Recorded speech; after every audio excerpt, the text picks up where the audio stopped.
ngalan ng Diyos. So, buksan po natin yung ating pong talata. Kinuha ko po sa Aklat ng Pahayag.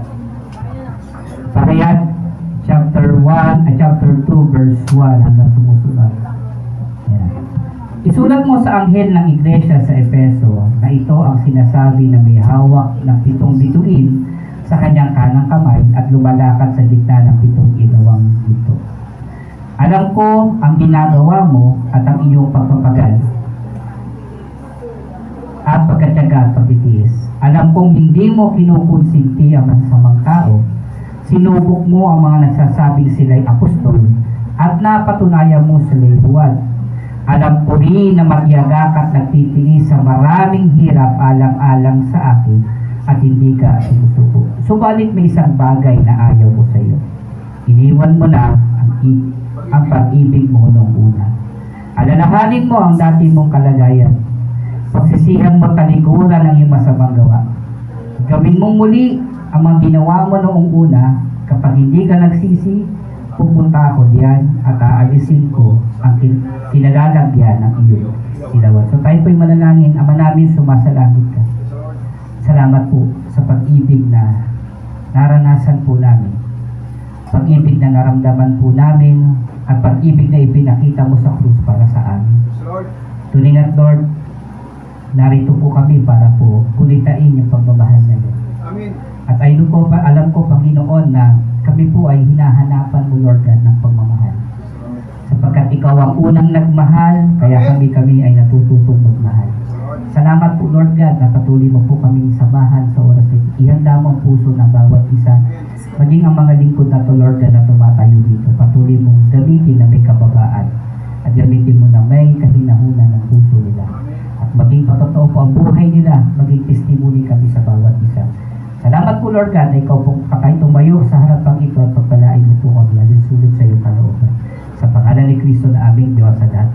Sabi ng Amen at Amen. Sige po, pwede na tayo maupo. Maraming salamat po, no? So, hindi naman po tayo gumugulitan ng Valentine. At ang ginugulitan natin ay yung pag-ibig. Amen. Love is everywhere. So, kahit hindi February 14, dapat nag-express tayo ng love. Amen po ba doon? So, kahit hindi February 14, dapat nagbibigay ka rin ng gift or ng regalo sa mga mahal mo sa buhay. So, kailan mo siya bibigyan ng bulaklak? Pagpatay na. So, hanggang buhay pa, operan mo kahit maliliit na bulaklak. Bigyan mo ng mga konting regalo, chocolate. So, ma-appreciate niya na sa sobrang pagod niya, masaya na siya dun. Amen. Okay, ang topic po natin ngayon ay tanong. Sabi dito, first love never dies. May question mark. Totoo ba yun? Ang unang pag-ibig ay hindi nawawala o hindi namamatay. So, sasagutin natin mamaya. Ayon sa Biblia na ang unang pag-ibig pa ay namamatay. The first love never dies. Okay, yung pag-uusapan po natin, isa sa 7 simbahan nung panahon po nila Apostol Pablo, isa ito sa 7 churches. At loobin ng Diyos na mabuo natin yung 7 churches na pag-uusapan natin ngayon. Alam ko po bawat churches po ay mayroong pong kapahiyagan ng Diyos. 7 churches po yan. At ito ay unang churches, ang Church of Ephesians, na kinakausap ngayon ng Panginoon. Ngayon sabi dito, remember po, kung kinakausap ng Diyos ang 7 churches, si Satan din, gumagawa din siya ng counterfeit. Kung binibless niya rin ang church, ang Panginoon, binibless niya ang church, si Satan din, gumagawa ng paraan para yung church na to ay hindi pa-bless. Amen. Okay. Makikita po natin ang isang simbahan na malago, mahusay, magaling, pero meron pa rin nasabi ang Panginoon. Kung mababasa po natin yung verse 1 hanggang verse 3, makikita po natin doon kung paano nilarawan ng Panginoon kay Juan ang kultura at yung karakter ng simbahan ito. Pero sa huli, sabi ng Panginoon, meron siyang hinanaing, meron siyang against, na nakalimutan na daw ng church na to ang una nilang pag-ibig. Ngayon, paano ba umaatake si Satan? Satan's tactics attacking the church. Number one, personal desire. Bawat isa pong tao ay may kanya-kanyang desire. At ginagamit ng kalaban yun, ni Satan yun, yung mga personal desire natin para ma-fall tayo. Remember, ito pong church na to ay sumasalamin din sa atin sa ngayon. Itong simbahan na to ay sumasalamin din para sa atin. Ginagamit ni Satan, pag hindi kanya nakuha sa personal desire mo, gagamitin niya rin minsan para sumuko ka yung mga difficulties. Yung mga trial, yung mga persecution, yung mga discouragement, yung mga rejections, at yung mga failure sa buhay mo. Ginagamit niya yan para pasukuin ka. Para pahinain yung pananampalataya natin bilang isang Kristiyano, bilang isang church. Ginagamit niya yung mga difficulties na yan, yung mga trial na yan, para sumuko ka na. At pangatlo, ito po yung matindi, yung success. Nagagamit din pala ng kalaban yung success. Yung mga prayer request sa sinagot ng Diyos, minsan nagagamit din ni Satan yun para pabagsakin yung isang tao. Naalala ko po nung ginawa ng Panginoon yung creation, yung Garden of Eden, ginawa niya po yun. At ang sabi niya, mabuti at maganda. Doon sa mabuting maganda na ginawa ng Panginoon, yung creations ng Lord, ginamit ni Satan yung creation ng Lord para pabagsakin si Eva at Adan. Amen? Amen. Ginanilagay niya doon, kasama doon sa kinreate ng Lord sa Garden of Eden, yung tree of knowledge and tree of life.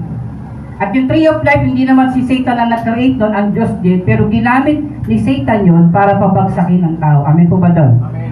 Okay. So, ibig sabihin, yung success, yung ating pong prayer request, minsan ginagamit ng kalaban din yan para tayo ay mapalayo sa Lord. Meron nag-pray, Lord, pagkaanak lang po ko, magsisimba na ako. Ngayon, nagkaanak na. Hindi na mapunta sa church. Pastor, pasensya ka na. May anak kasi. So, minsan nagiging yung request natin na nasagot, Pastor, pag-pray mo po, pag nakapagtrabaho na ako, magsisimba na po ko. Nakapagtrabaho na. Pinuntahan ng pastor, di nagsisimba eh. Brother, ba't di ka po nakakatin? Mga 2 buwan na. Pasensya na, pastor. Busy sa trabaho. So, ibig sabihin yung success, ginagamit yan minsan ng kalaban. Yung naka-counterfeit niya yung blessings ng Lord para ilayo ka sa Diyos. Amen po ba doon? Ang pang-apat is complacency. Sabi niyo nga, self-satisfaction. Yung, okay na yan, tama na yan, pwede na yan. Doon po yung nangyari sa church ng Efeso. Yung okay na yan, sapat na yan, tama na yan. Amen? Handa na ba tayo? Amen. Okay, minsan ang kalaban ng the best is the good. Naniniwala kayo doon? Ang kalaban kasi ng the best, o yung best, yung good. Hindi mo maibigay yung the best mo, kasabi mo kasi okay na yan. Tama? Pag meron kang ginagawang bahay, okay na yan. Hindi mo na maibibigay yung the best mo kasi sabi mo okay na yan. Yun yung complacency.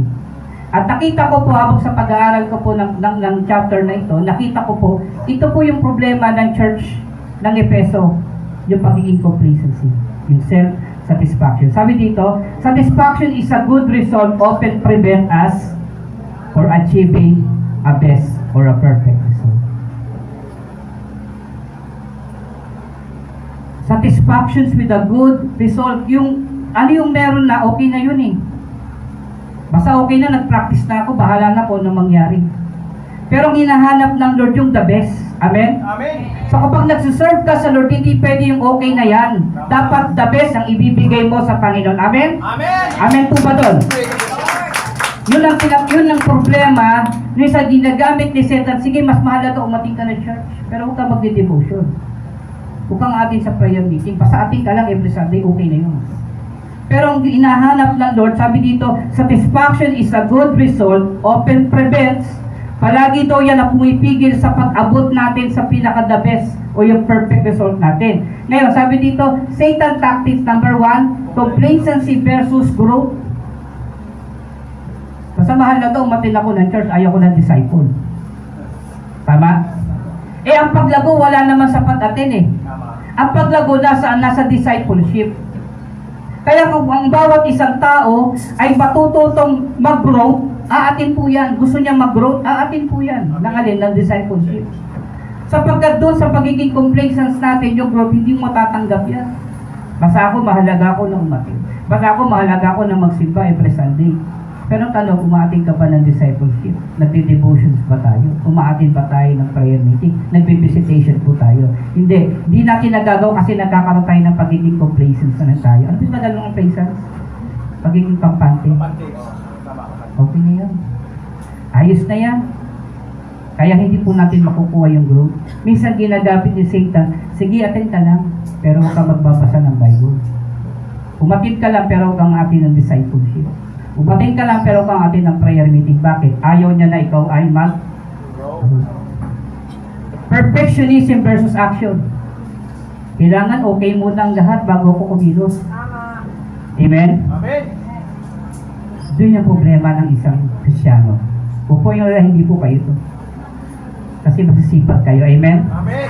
Amen po ba doon? Amen. Okay. Perfectionism versus action. Kailangan muna perfect ang lahat bago umatin. Pag aatin ako, pastor, pag hindi umulan. Mag-visitation ako pag may pera. Yun yung problema. Hindi tayo ma-action kasi gusto natin okay ang lahat bago tayo kumilos. Ang problema, natatrap na tayo sa pagiging okay na yan. Yun yung problema ng isang Christian. Okay, magkalala, hindi po kayo. Okay, the church history and the background. Pag-uusapan po natin yung istorya ng Epeso. Ang ganda po, no? Alam niyo po, ang Epeso ay kasama sa 7 wonders of the world. Yung mga buildings doon, yung mga arena doon, kasama po yan sa 7 wonders of the world. Ngayon, pag-usapan po natin muna, bago po tayo pumasok doon sa pinaka-main point, pag-usapan po na natin yung history ng Epeso. Church of History, sabi doon, Ephesus was a mighty and majestic. Kung ikukumpara po natin ang Epeso ngayon, sa panahon natin ngayon, yan ang New York City. Tama? Yun ang New York City. Ano ba, sa Amerika, pinakamasikat at pinakamalaking mayaman na bansa ay ang New York. Nandun lahat ng casino, nandun lahat ng magagandang building, nandun yung mga sikat na artista. Yan, New York City yan sa ngayon. May sabi dito, it is the center of tourism and trade. So siya po doon ay sentro ng tourism at mga kalakalan. Isa to sa 4 trade na routines ng through the cities, making somewhat cosmopolitan in ancient world. It was a wealthy city, pero ang problema niya is a very pagan city. It is a home of the largest temple of ancient world, the pagan temple si Artemis. Sa ibang salita, siya po pangalan ng babae na si Tina ba yun? Siya po yung babae na may pangalan, nakalimutan ko yung pangalan ng Artemis eh. Pero ito po yung pinakamalaking templo ni Artemis. Ngayon tuloy po natin yung history. The church existed during one of the most difficult times in all Christian history. Beginning in 54 AD, mula ng 54 AD po mula nung namatay si Kristo, 54 AD ang lumipas, and the Emperor Nero was the widespread persecution of the Christians. Ito ang problema ng Efeso ng church. Nung naupo po bilang hari si Haring Nero, alam niyo po yung kanyang palasyo, wala po silang ganyang ilaw. Ang ginagamit, kasi ang ilaw nung araw, alam niyo, apoy. Tama po ba? Apoy. Yun po, ang ginagamit nilang ilaw, tao. Sinusunog nila yung tao. Yun ang ginagawang apoy sa gabi sa bahay nila. Christian po. Hinuhuli po yung mga Kristiyano noong time na yun, ng panahon ni Nero. Hinuhuli yung mga Kristiyano, nagtatago sila, hinuhuli sila. Pag nahuli sila, ang punishment sa kanila, tatali sila, tapos bubuhusan sila ng langis at susunugin. Yun yung ginagawang pailaw dun sa kastilyo. Mga Christian po yun, Pag-isipan niyo mabuti. Yung binasa ko na verse 1, verse 2, and verse 3, ang sipag ng Efeso, tama? Pero nasa panahon sila ng great persecution. Kahit po pinipersecute sila, hinuhuli sila, pinapatay, sinusunog. Sabi ng Bible, sabi ng scholar, yung panahon ni Nero ang pinaka-great massacre sa lahat ng Christian. Nung panahon na yun. Lahat ng Kristiyano na mahuli, itatali, igagapos, susunugin. Kaya ginagawang pangsindi, pailaw sa kanyang kastilyo. Sabi dito, Ephesian Church refused to bow. Durin mo kahit tapos siniro na to, alam na kung papatayin sila, pero ang church na ito ay nag-refuse to bow the knee to Caesar and stood firm the midst of persecution. Kahit po pinipersecute sila, nanatili silang hindi sumamba o lumuhod iniro. Ipinaglaban po nila yung kanilang pananampalataya. Amen? Amen. Ngayon kaya mangyari yun, no? Naisip ko lang. Yung hinahabol yung mga Christian susunugin. Sarado wala nang haating. Kanina nga iniisip ko lang kung may haating kasi nag-brand out eh. Oo, kanina lang inisip ko lang. Sabi ko mukhang tamang-tama tong topic na to ngayon eh. Kasi nag-blackout kanina na eh. Pray ako, sabi ko, Lord, sigurado ko walang haating kasi alam ko na eh. Mainit. Ang init, tama po ba? Iilan lang pala kami dito, sobrang init na. Amen. So po, nag-pray po tayo. At salamat sa Diyos. Amen. Naawa ang Lord sa atin. Kasi alam niya, pag walang ilaw, hindi makakaatin. Salamat po. Palapakan natin si Lord. Okay? Biruin mo kahit po may persecution, kahit papatayin sila, hindi po sila nagpatinag at hindi sila sumamba. At salamat po, nandito po tayo ngayon. Amen? Amen. Sabi po ng Ephesians, ng Proverbs, Kawikaan chapter 2, verse 1 and 2, isulat mo sa anghel ng iglesia sa Efeso, ito ang sinasabi na may hawak na 7 bituin at sa kanyang kanang kamay na lumalakad sa gitna ng 7 ilawang ginto. Alam niyo po, inanap ko po sa Bible ko, sa Dex Bible ko, anong ibig sabihin ng lumalakad sa gitnang 7 ng ilawan? Ang ibig sabihin niyan, sinesearch ng Lord yung bawat simbahan. Ibig sabihin ng dinadaanan niya, alam niya ang lahat ng motibo, alam niya lahat ng nangyayari sa loob ng church niya. Ito man sa loob ng simbahan o sa loob ng mga Kristiyano, nababasa ng Diyos lahat. Kaya sabi nga dito, isulat mo sa anghel ng Efeso. Ibig sabihin po ng anghel dito ay mga pastors na inilagay ng Panginoon para pamahalaan ng church. At ito'y sinabi niya may hawak na 7 bituin, sa kanang kamay lumakad sa gitna ng 7 ilawang ginto. Sabi dito sa verse 2, ito yung magandang salita, alam ko ang mga ginagawa mo. Ulitin ko, sabay-sabay tayo. Alam ko ang mga ginagawa mo at ang iyong pagpapagal at pagkatiyaga at pagtitiis. Alam kong hindi mo ginugusit kay ang masamang tao. Sinubok mo ang nagsasabing sila'y apostol at napatunayan mong sila'y huwad. Nakita niyo po yung verse? Nasa search ng Diyos yung ginagawa natin. Nakikita pala ng Panginoon. Amen? Amen. Yung mga pagpapagal mo, yung paghihirap mo, yung sakripisyo mo sa church na ito, nakikita ng Panginoong Diyos. Amen? Amen. Palapakan natin ang Panginoong Diyos. Hallelujah.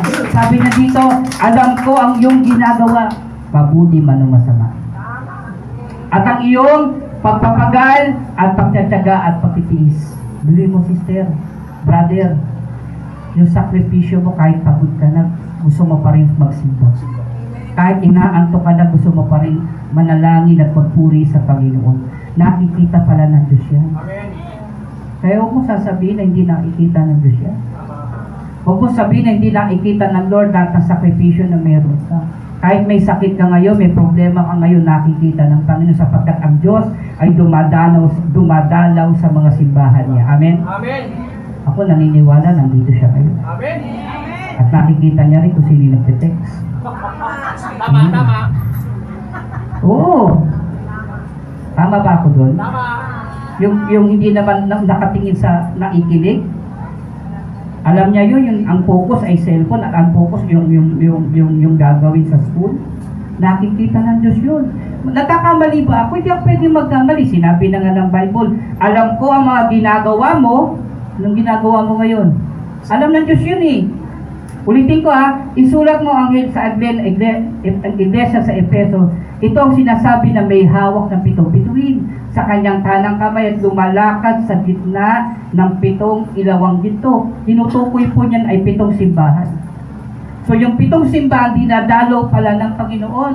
At nung dumalaw siya, nakikita niya yung mga ginagawa ng simbahan. Amen? Amen. Amen po ba doon? Amen.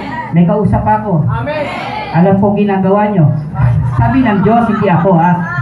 Alam ko ang ginagawa mo. Ang iyong pagpapagal, ang pagtsatsaga, pagtitiis. Lahat po doon pala nakikita ng Diyos. Alam niya kung pinakikinggan mo ngayon. Amen. Alam niya kung lumilipad yung isip mo. Sabi ng Lord, alam ko. At sabi niya dito, alam kong hindi mo kinukonsinti ang masamang tao, sinusubok mo ang mga nagsasabing sila'y apostol, at napatunayan mo sila ay huwad. Number 1. Church, basahin natin. The church is too busy. Bili mo. Ang kahit po may persecution sila, kahit po minahunting ang buhay nila, ang simbahan ay busy. Amen? Amen. Walang tamad sa church. Amen. Huwag kayong mag-alala, hindi po kayo ito. Tandaan nyo to, hindi kayo to. Epeso ito, ha? Mamaya si pastor, ako naman hindi, si Epeso to, pinag-uusapan natin ang simbahan ng Epeso. Tama? Tama. Maliwanag tayo dun, ha? Mamaya sabihin nyo, pinatatamaan ko kayo. Hindi. Epeso to, hindi kayo to. Sabi dito, the church is too busy. Kahit po pinipersecute sila, nagtutuloy pa rin yung gawain. Amen. Kahit may problema sila, umaattend pa rin sila. Yung calendar of activities nila puno. Meron silang mga Bible study. Amen? Amen. Meron po silang mga feeding program. Nag-visitation sila sa mga kapatiran kasi busy po eh.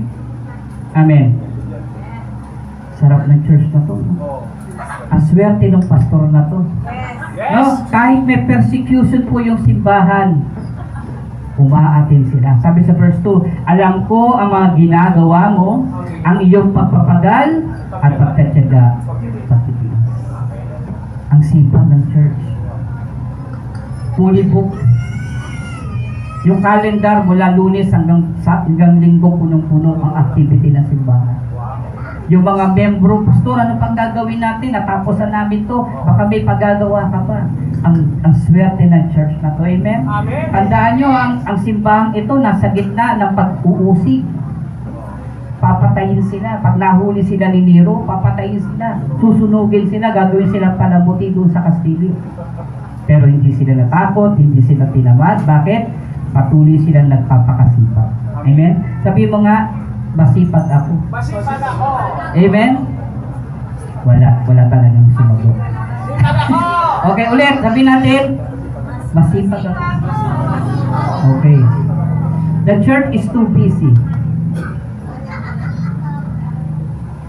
Meron silang Bible study, may discipleship, umaattend ng prayer meeting, yung mga nanay nag-handle ng children ministry, yung mga tatay nag-handle ng feeding program, yung mga youth nag-visitation, no? Salamat sa mga youth, nag-visitation din. Napakasipag ng simbahan ng Epeso. Pero kahit po ganun po yung sitwasyon, kahit po inuusig sila, hindi po sila nakitaan ng Panginoon na natili po silang masipag. Hindi po tayo ito ha, si Epeso po pinutukoy ko ha. Lahat ng ginagawa nila, habang sila ay nasa watchlist ng Haring Nero, hindi po sila natakot kahit wanted na sila. Amen? Kahit may banta po sa buhay nila, nagpapatuloy pa rin sila. Swerte nung araw, ano? Tayo mas maswerte ngayon. Wala naman sa atin umuusig. Wala naman sa atin papatay. Hindi naman tayo nasa watchlist. Hindi ko lang din alam. Pangalawa, the church is a strong stand against the heresy.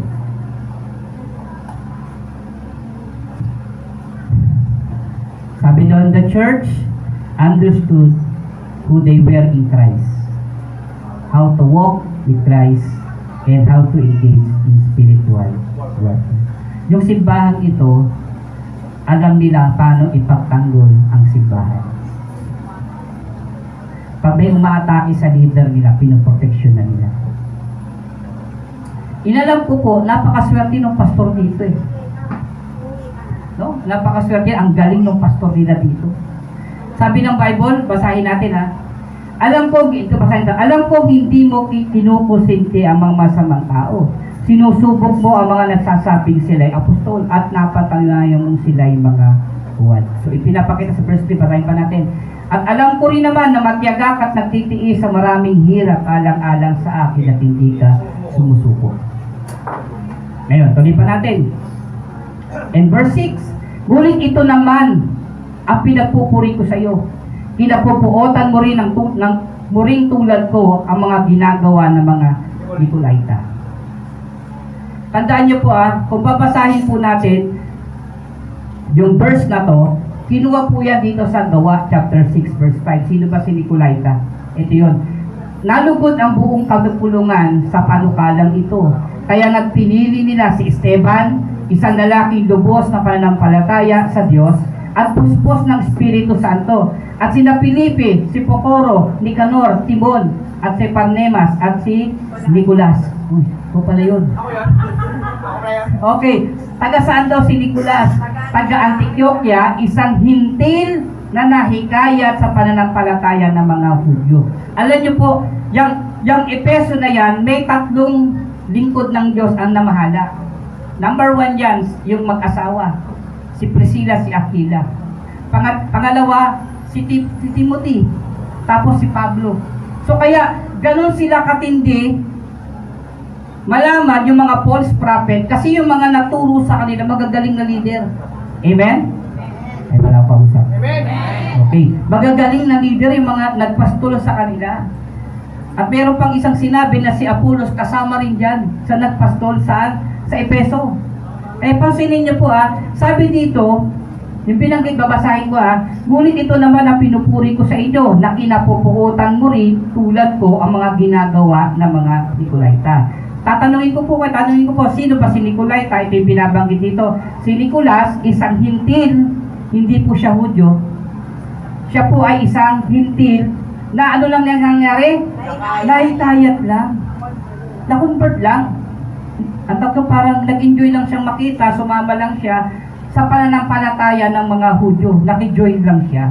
Pero may sarili siyang agenda.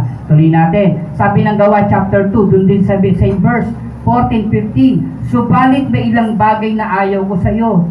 May ilan sa inyo na sumusunod sa katuruan ni Balaala at nagturo kay Balak upang maghikayat sa mga Israelita na magkasala. Kumain sila ng mga pagkain inihandog sa mga Diyos-Diyosan at nakiyapit. Ito verse 15, may ilan din sa inyo na sumunod sa katuruan ng mga Nicolaita. Na-distinguish kagad ng church na ito nalin yung mga false prophet. Nakita kagad nila na may nakapasok sa church nila Tama? Nakita agad nila sa loob ng simbahan may nagpapanggap na lingkod ng Diyos. Pero ang kanyang plano, merong pong hikayatin din palabas. Alin? Ang mga members sa church. Sabi nga nila, merong daw 3 uri na ingatan natin sa loob ng simbahan. Nakalimutan ko yung 2, ito yung pangatlo na tatandaan ko. Yung aatin sa loob ng church, ang purpose niya, akayin yung nasa loob. Amen. Amen. Meron siyang plano, papasok siya sa loob, pero ang tendency niya, paglabas niya, may kasama na siya. Kasi ang purpose niya, wasakin ang loob ng simbahan. Si Nicolaita na nakita niya na maganda pala ginagawa dito, ganito pala sistema. Kakaibiganin ko yung mga member. Kukunin ko ang sympathy nila at dadaling ko sila para ako ang maging leader nila. Amen? Amen. Yan ang sinasabi ng Lord na iyong sinunod ang katuruan ng mga Nicolaita. Ang tanong ito, nagagalit ng Diyos pag may mali. Amen? Ang tanong, nagkakasala ba ang Diyos pag nagagalit siya? Malalaman natin yan. Sabi dito, nagagalit ang Diyos ayon sa sulat sa mga churches. Nakita nyo, sabi niya sa mga verse kanina, meron akong against sa inyo. Nagkakasala kaya ang Diyos dahil nagagalit siya? Anong sagot?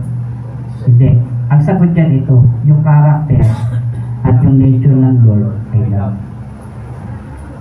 Kaya hindi po siya nagkakasala kasi yung character niya love.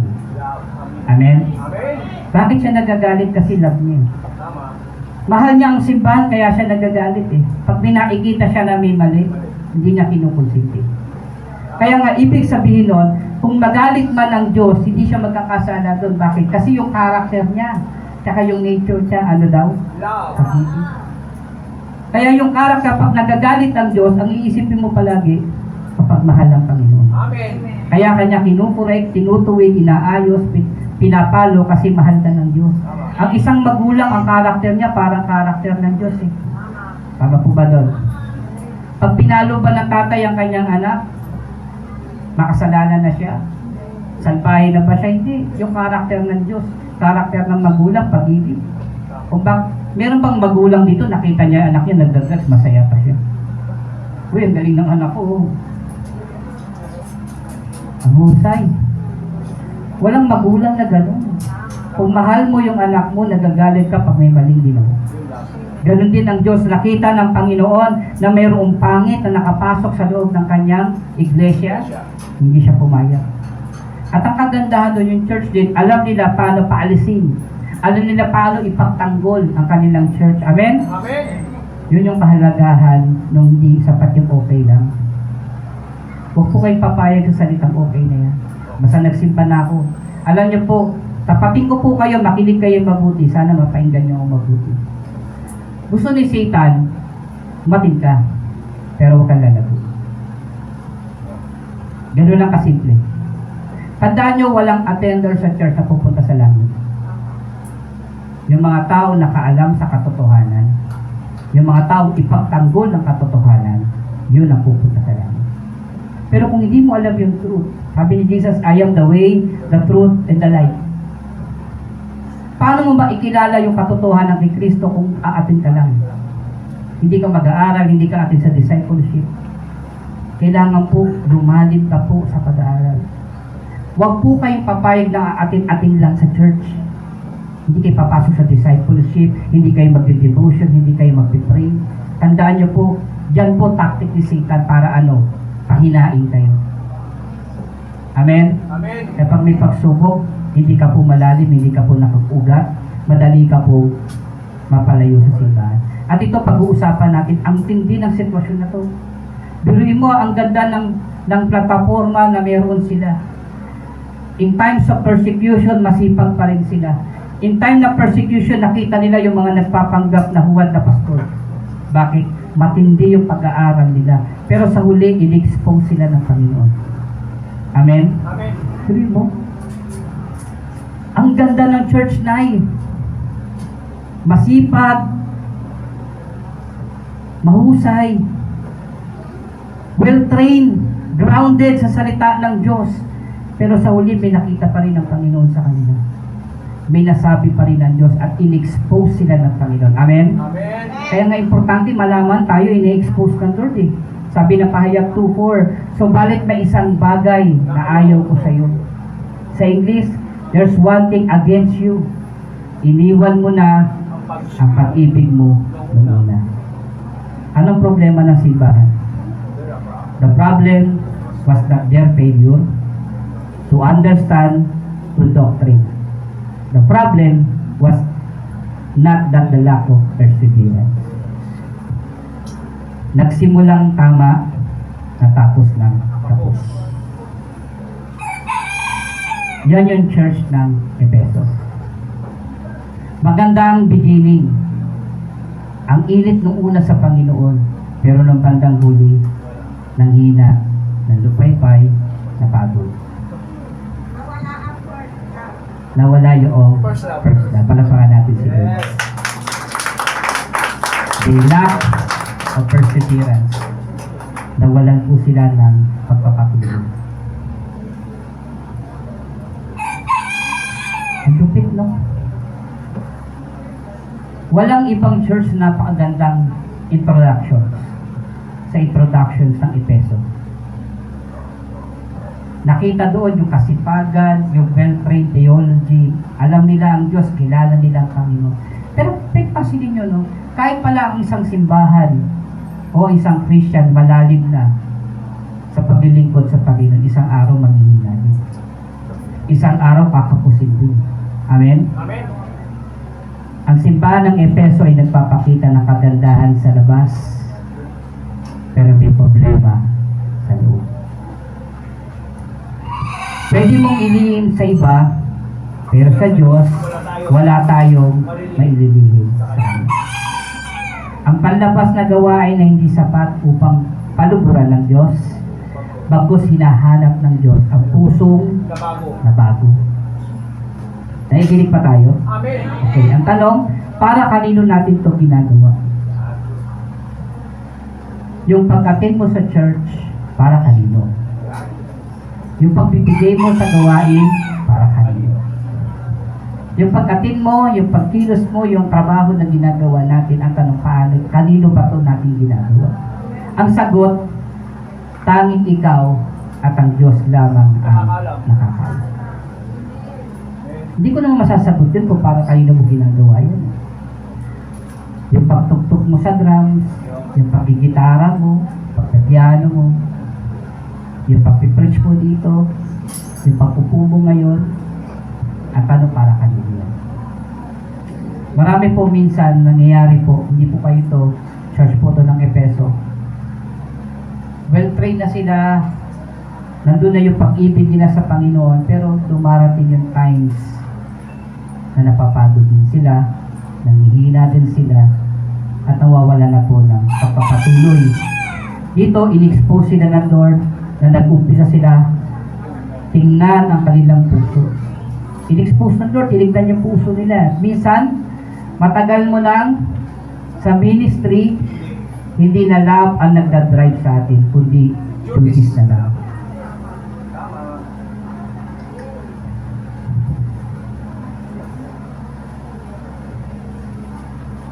Every time pag pupunta ako ng church, after ng work, punta ako dito. Maglilinis po ako ng church.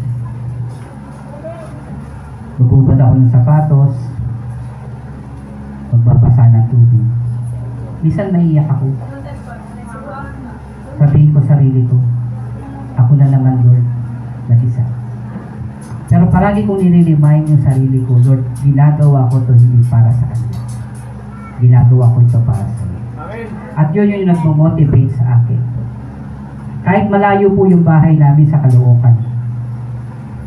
Yung biyahe pala nakakapagod din. Yung paghihintay pala ng jeep, paghihintay pala ng FX, nakakapagod na. Kaya tanong, kanino ko ba ito ginagawa? Palagi kong pinapasok sa isipan ko, Lord, ginagawa ko ito para sa iyo. Amen. Tandaan po natin, huwag po tayong papayag na yung ginagawa mo, hindi sentro ang Diyos. Amen? Huwag kang papayag na ang ginagawa po natin na hindi sentro. Sabi dito minsan, yung faithfulness, napapalitan ng ano? Faithfulness. Masakit na yun. Tapat nung una, pero nung tumatagal, nasasaktan na siya. Nahihirapan na, napapagod na. Yung dati, yung the best na binibigay mo ngayon, beast mood ka na. Di ba? Sister, may gawain tayo. Busy nga ako. Marami akong ginagawa. Nakakapagod. Wala na yung the best. Physically present and active doing his and her ministry. Pero wala na ang puso. Pagod na. Oo, nandyan nakupo. Oo, nandyan naglilinis. Oo, andyan umaaten. Oo, andyan nagpiprayer meeting. Pero ang tanong, nandun pa ba yung saya? Nandun pa ba yung joy sa puso natin? Minsan pag dumaan ka sa mabibigat na pagsubok, may mabigat kang problema, minsan napapalitan yung sipag mo. Hindi ka lang umaatin ng prayer meeting, pero pag bigala, ang bilis mo. Tama. Tama yun. Hindi kayo to ha. Okay, mag-alala, Epeso ito, nice. Hindi po kayo to, Epeso ito. Gala. Oh, pisa nasa loob ng church, active, ginagawa yung trabaho niya. Pero muli, wala na doon yung puso eh. Pagod na. Ayaw ko na. Hindi po. Epeso po ito. Sabi ko nga po sa inyo, Epeso po pinag-uusapan natin. Okay, sabi doon, subalit may isang bagay na ayaw ko sa iyo. Iniiwan mo na ang pag-ibig mo noong una. Hindi po kayo. Sa tanong mga kanina, first love Never die. never dies. Totoo kaya to? Pasok na yan. Amen? Amen. So, ano nangyari? Paano nangyari na you're active sa church pero malayo pala yung puso mo? Pag nagsimula ka nang i-compare ang sarili mo sa iba. Tama? Tama. Yung ikaw yung naglilinis, sabi mo, ba't ako na lang lagi naglilinis? Kung ano ba naglilinis dito? Doon ka na malulungkot. Nakakatamad naman, ako na lang palagi. Huwag mong ikukumpara yung sarili mo sa iba. Kung mahal mo ang Diyos, gawin mo to para sa Diyos. Amen. Amen? Eh, kung pastor, bigay na lang kami every Sunday, lagi na lang kami tumutulong sa church. Yung iba hindi naman nagbibigay. Kung mahal mo ang Diyos, gawin mo to para sa Diyos. Amen. Huwag mo itong gawin para sa kanila. Huwag mo itong gawin para sa pastor. Gawin mo to para sa Panginoon. Amen. Nakuha niyo po ibig ko sabihin? Amen. Ito po yung nangyari sa Church of Efeso. Masigla nung una, mahusay nung una, masipag nung una, pero nung huli, unti-unti sila nangihina. At doon nalungkot ang Diyos. Tandaan niyo po, hindi lalagpas sa Panginoon lahat ng mga nangyayari sa loob ng simbahan. Nakikita niya yun. Ang focus ng lahat ng ating ginagawa sa loob ng church, ano daw? Dapat nakasentro kanino? Si Jesus. Yun yung focus. Amen. Huwag mo na tingnan yung iba. Kung sinaman ay, kung ikaw lang yung ma-attend lagi ng prayer meeting, Pastor, ba't ganun? Tayo-tayo lang yung ma-attend. Eh, ano ngayon? Tama. Amen? Tama. Pag nagulog ba ang Diyos ng biyaya, kasama sila, hindi. Tama. Ikaw na umattend. Amen? Amen. Amen. Para hindi mawala yung pagmamahal mo sa Panginoon, huwag mong ikumpara yung sarili mo kanino? Sa iba. Mag-focus ka lang kanino sa Diyos. Jesus. Yung iba dati ang sipag sa practice, matin pa ng prayer meeting, tapos at the end of the day, wala na. Late na dumating, hirap ng hanapin. Huwag. Alam niyo, may tampo ang Diyos sa inyo. May tampo ang Diyos sa atin na nakalimutan natin yung una natin pagmamahal. Nalala ko nga yung dating Church of Efeso, ang sisipag nila. Tapos ng simbahan, hindi pa umuwi.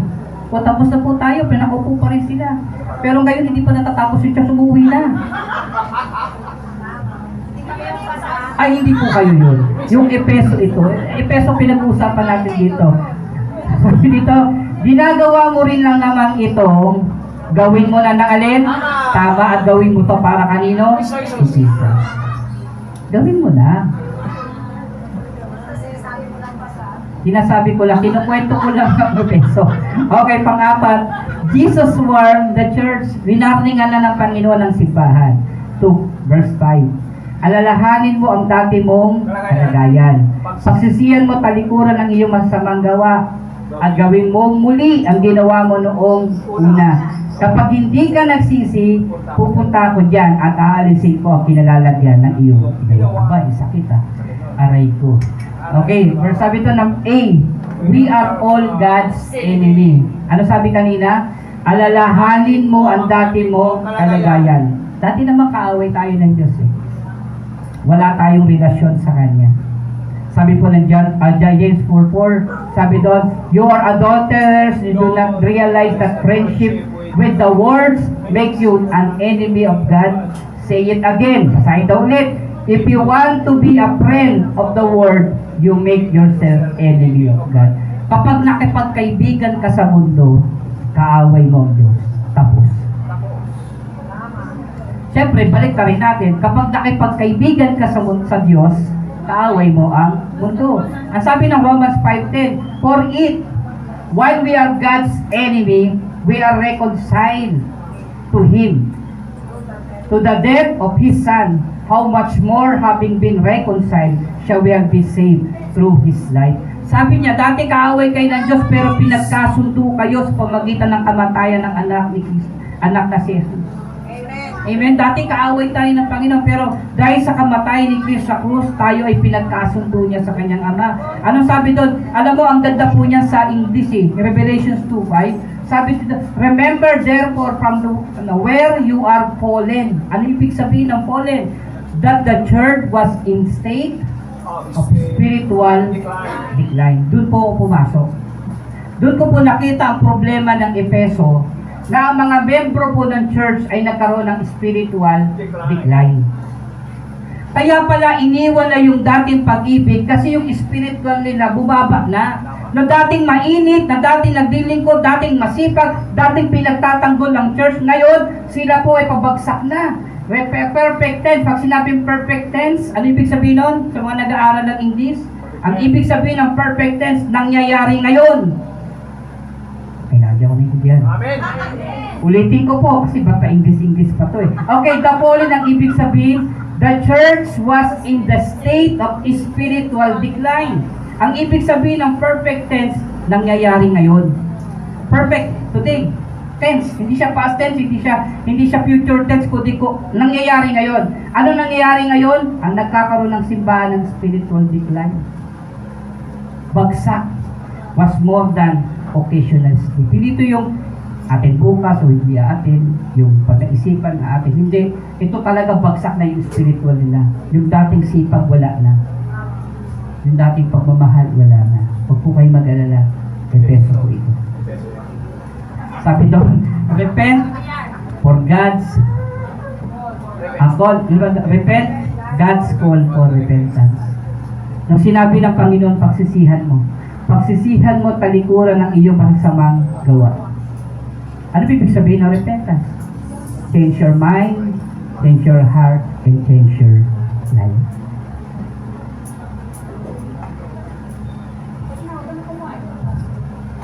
Gusto ng Lord, magsisi tayo. Ang ibig sabihin ng pagsisisi, baguhin po natin ulit. Balik tayo ulit. Dati pinagtatanggol mo pa ang church, asawa mo. Sabi niya, kahit pagkamatayin tayo dito. Ay, sorry.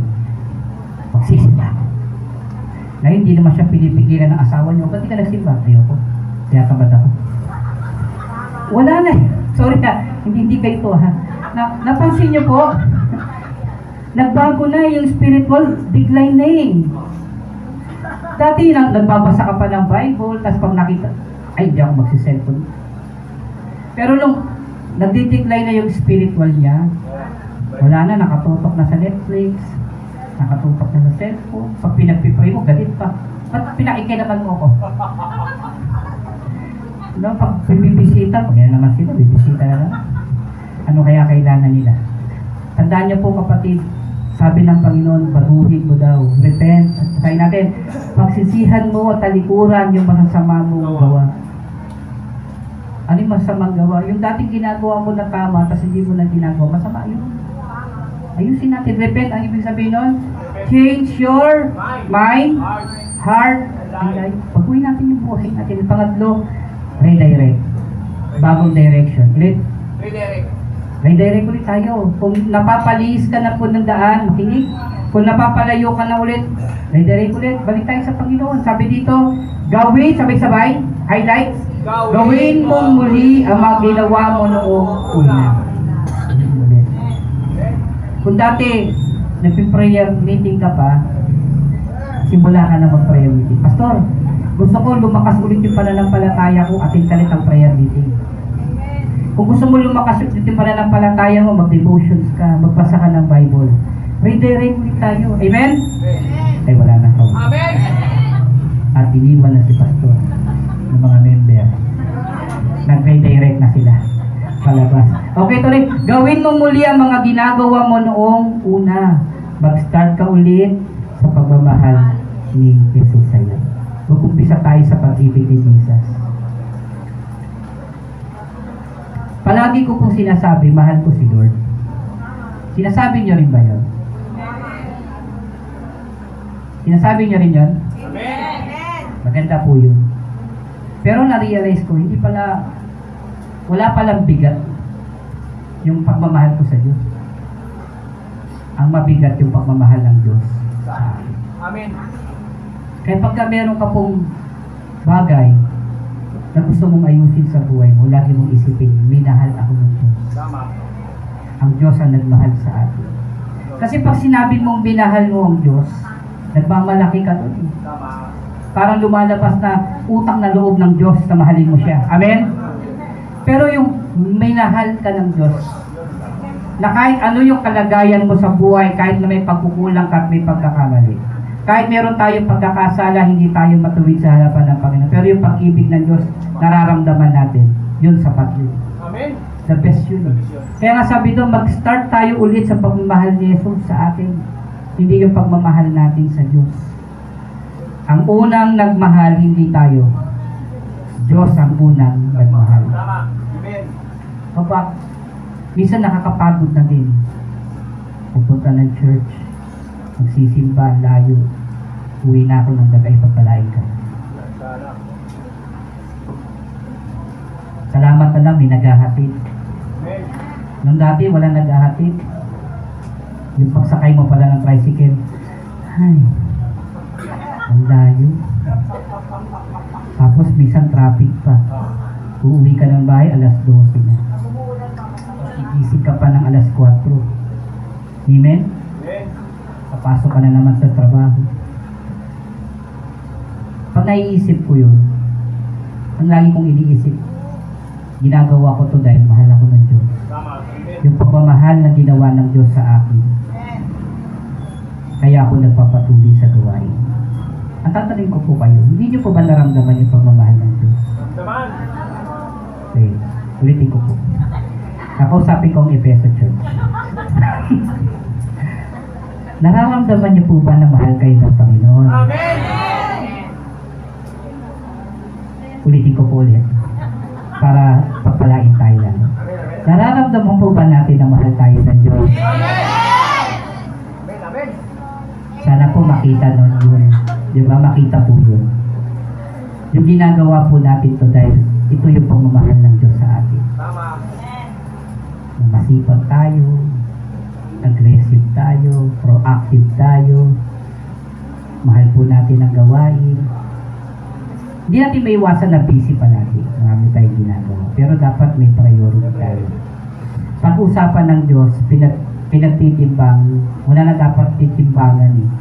Amen? Amen. Diretso na kagad sa Lord tayo. Amen? Pang-di warning, Jesus gave us an ultimatum. Binigyan tayo ng Diyos ng ultimatum. Ang church ng Efeso ay binigyan ng Diyos ng ano ba yung ultimatum sa Tagalog? Ano deadline? Yeah. Hindi sa due date eh. Parang alimutan ko tayo ultimatum na to. Huwag na nga lang, kasi bakit ultimatum pe? Okay, kapag hindi ka nagsisi, pupunta ako diyan, babala. Okay? Diyan, at aalisin ko ang kalagayan, ang kinalalagyan ng iyong Ginawa. Napatay tayo dito. Wala na. Sabi mo yung liwanag mo tatanggalin ng Diyos pag hindi ka nagsisi. Yun. Masakit yan. Sino gusto tanggalan ng liwanag? Taas ang kamay. Ayoko. Siyempre ayoko din. Ayoko nun. Ano ibig sabihin nito? Gusto niyo malaman? Amen. Ano man ang ginagawa mo sa loob ng church, magiging palamuti na lang yan. At hindi yan para sa Diyos. Ibig sabihin, mawawalan ng saysay yung ginagawa mo sa loob ng church pag hindi sa Diyos ang sentro. Pag nawalan ka na ng liwanag, tinanggal ng Diyos yung liwanag, hindi na papatayin ng Lord, wala kayo sa akin. Pero yung ginagawa mo, hindi na yan mahalaga sa Diyos. Kahit nakaupo ka ngayon, walang bearing yan sa Diyos. Pag wala doon yung pagmamahal niya. Nakuha niyo po. Amen. Oo, umatid ka ngayon. Nandyan ka ngayon nakaupo. Pero kung hindi yan para sa Diyos, kasi nandito ka dahil pinapagalitan ka ng nanay mo, magsimba, wala kang bawal bukas. Sisipo na nga ako. Upo ka ngayon, mama, yung cellphone ko ha. Pagka ganun yung mentality mo, yung pag-upo mo, wala na yung kabuluhan. Bakit? Hindi naman para sa Diyos yun eh. Para yan sa cellphone. Para yan sa baon. Amen? Amen. So, tatingin mo ba, i-bless ka ng Lord doon? Kaya ang tanong ko mga kanina, para sa ba yan ginagawa natin? Yung pag-attend natin, yung pagbibigay natin, yung pag-support natin, yung pagkanta mo dito, para kanino ba yan? Lord. Pag para sa Diyos yan, tanggap ng Diyos yan. Amen? Amen. Kaya kung parang gusto mong maging sikat ka dito, ay sa'yo na yun. Ikaw na yung sikat doon. pero hindi mo napapurihan ng Lord. Ano man ang ginagawa mo sa loob ng church, magiging palamuti na lang yan. Bakit? Kasi hindi naman para sa Diyos yun. Pero kung yung pag-upo mo ngayon, naalala mo ba yung babae? Yung balo? Yung Pariseo nag-offer ng malaki. Nagbigay siya ng offering, nakaupo si Jesus, pinanood. Sabi niya, tingnan natin sino magbibigay ng mas malaki. So, yung Pariseo nagbigay ng marami. So, tumutunog pa eh. Tapos pinapaling mo sa mga tao. Eh yung balo, tinago pang ganun. Para hindi makita kasi centavos eh. Sabi niya sa mga alagad, ay, kayo dito please. Sa tingin nyo, sino sa kanila ang nagbigay ng mas mahusay? Sabi niya, ay, Pariseo, laki doon. Dami, tumutunog pa eh. Yung balo nga, parang wala akong nadidig eh. So, sobrang nipis. Yung inabot niya, walang tunog. Balik kayo doon, sabi ni Jesus. Ang ibinigay ng balo ang pinaka. Kasi in-honor niya ang Diyos eh. Tama. Amen? Kaya sa umagang ito, hinahabol tayo ng mensahe. Hinahabol tayo ng Epeso. Na kahit pala napakaganda ng Epeso na to, may nasasabi pa rin ng Diyos. Sapagkat mas kilala ng Panginoon yung nasa loob kaysa nung nasa labas. Mas nakikita ng Panginoon ng puso ng tao kaysa dun sa ginagawa ng tao. Ano ba yung reasons kung bakit natin to ginagawa sa loob ng simbahan? Ikaw lang po ang Diyos at nakakaalam. Kaya kung gagawin mo ito para sa Diyos, hindi ka po nagkamali. Tama po yung ginawa mo. Kahit po malaki yung inabot mo sa church, kung hindi yan para sa Diyos, hindi pa rin i-honor ng Lord yan. Pero, kahit maliit po yan at ginawa mo yan para sa Diyos, i-honor po yan ng Panginoon.